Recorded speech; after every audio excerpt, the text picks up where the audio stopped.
All right, today we're jumping into a really fascinating and honestly pretty provocative idea. This concept of destruction as an act of liberation, not violence, but freedom. And we're going to do it by exploring this one powerful statement that just flips our whole understanding of piety completely on its head. The most pious deed is to shatter the lies. The sound is the cracking of your own chains. I mean, just let that sink in for a second. It's a real philosophical puzzle, isn't it? It's framing destruction, smashing things as a holy act.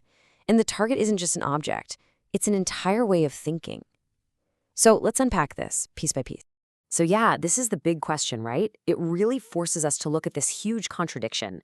How can taking a hammer to something sacred possibly be the most devout, the most righteous thing you can do? To get our heads around that, we've got to start right at the beginning of the statement. Okay, so to understand this at all, we have to tackle its first and probably its most radical claim. And that's this idea of completely redefining what piety even means. You know, this first part of the sentence is a direct challenge to how we normally think. Piety is usually about preservation, right? You uphold sacred things, you protect beliefs.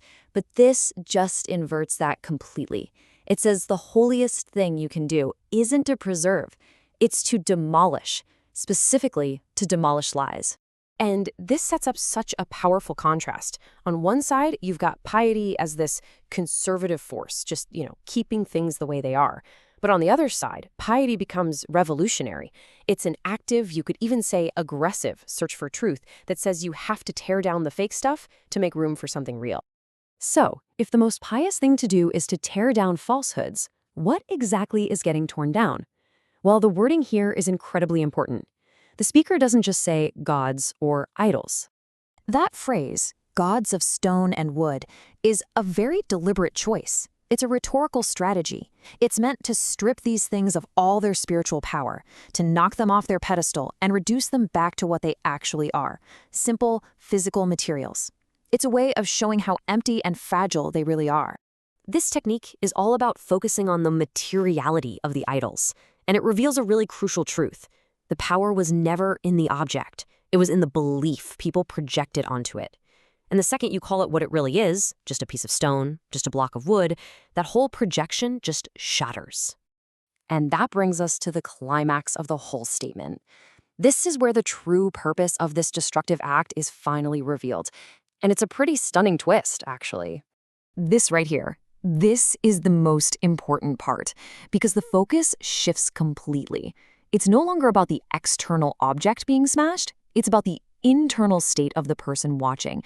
The sound itself gets reframed. It's not the sound of an ending, it's the sound of freedom beginning. So what are these chains?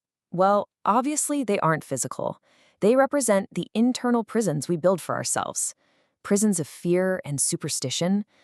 Those idols of stone and wood, they're just the physical padlocks on our own self-imposed cages. And this lays out the philosophical logic perfectly. First, you have to realize that the prison is internal, that you're holding yourself captive. Second, you identify the external symbol that's reinforcing that prison.